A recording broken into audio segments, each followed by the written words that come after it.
না শোনেন শোনেন আপনি আপনি আপনি রিঅ্যাক্ট আপনি খুলেন না আপনি রিঅ্যাক্ট করেন না না ভাই, আই এম রিয়েলি সরি। খুলেন না আপনি আপনি আপনি উঠেন না, আপনি বসেন। বর্তমানে আলোচিত তাসনিম সারা পেরেয়া সম্প্রতি সামাজিক যোগাযোগ মাধ্যমে যিনি রোয়া তাসনিম নামেই পরিচিত।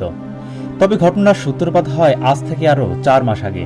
নিজের দ্বিতীয় স্বামী কর্তৃক ব্যাপকভাবে নির্যাতনের শিকার হয়ে সম্প্রতি সামাজিক যোগাযোগ মাধ্যম ফেসবুকে তার কিছু বক্তব্যের কারণে ব্যাপকভাবে ভাইরাল হন তিনি। তবে পরবর্তীতে এই বিষয়টি নিয়ে আরজে কিবরিয়ার শোতে এসে কিবরিয়ার সাথে মনোদ্বন্দ্ব হলে শো থেকে তখনই বেরিয়ে যান এই রোয়া তাসনিম। মূলত কী কারণে এমনটি ঘটেছিল সেই বিষয়ে বিস্তারিত জানাবো এই ভিডিওতে, তাই ভিডিওটি না টেনে সম্পূর্ণ দেখতে থাকুন।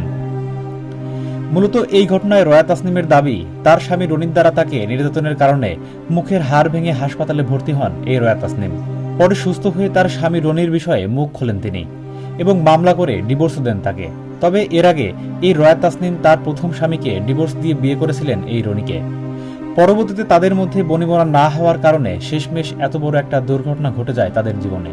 তবে এই ঘটনার আরও ব্যাপক আলোচনায় আসে যখন রোয়া তাসনিম তার সাথে ঘটে যাওয়া ঘটনা আরজে কিবরিয়ার শোতে এসে বলতে যায়। তবে এর আগে রোয়া তাসনিমের অভিযোগের পাল্টা অভিযোগ আনেন রোয়া তাসনিমের স্বামী রনি। তিনি রোয়া তাসনিমের বিরুদ্ধে তার আগের স্বামীর সাথে পরকীয়ার অভিযোগ তোলেন এবং এর আগেও কয়েকটা বিয়ে এমনকি কাবিনের ব্যবসাও করেন বলে রোয়া তাসনিমের বিরুদ্ধে অভিযোগ করেন রনি। তবে এর পাল্টা জবাবে রোয়া তাসনিমও রনির বিষয়ে বেশ জোরালো অভিযোগ করে। রনির প্রভাব খাটিয়ে তাকে বিভিন্নভাবে হয়রানি করে আসছিল বলে বর্ণনা দেন তিনি। এভাবে দুজন একে অপরের প্রতি দোষারোপ করলে শেষমেশ এই বিষয়টি নিয়ে আরজে কিবরিয়ার শোতে এসে কথা বলেন রোয়া তাসনিম। টানা 1 ঘন্টা 22 মিনিটের এই শোয়ের এক পর্যায়ে স্বামী রনির বিরুদ্ধে কিছু অদ্ভুত টাইপের অভিযোগ করেন এই রোয়া তাসনিম। তখন এই অভিযোগের আসলেই কোনো ভিত্তি আছে কিনা এই বিষয়ে আরজে কিবরিয়া জানতে চাইলে রোয়া তাসনিম জানান, আমি বিভিন্ন লোকমুখে শুনেছি। তখন আরজে কিবরিয়া রোয়াকে জানান, তিনি যেহেতু তার স্বামী রনিকে নিয়ে একতরফা অভিযোগ তুলছেন, পরবর্তীতে তাকেও এখানে এনে তার বক্তব্য আসলে কি সেটিও আমরা শুনব। তবে কিবরিয়ার এই কথা মানতে পারেননি রোয়া তাসনিম। তিনি জানান, যেখানে কিনা আমি ভুক্তভোগী একটা অভিযোগ করছি, সেই অভিযুক্ত ব্যক্তিকেই যেহেতু আপনারা ডাকবেন, সেখানে আর আমার কথা থাকতে পারে না।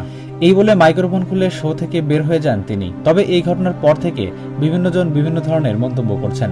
কেউ বা দোষ দিচ্ছেন রোয়া তাসনিমকে, আবার কেউ বা দোষ দিচ্ছেন তার স্বামী রনিকে। এই বিষয়ে আপনার কি মতামত তা কমেন্ট করে জানিয়ে দিন আমাদেরকে। ধন্যবাদ।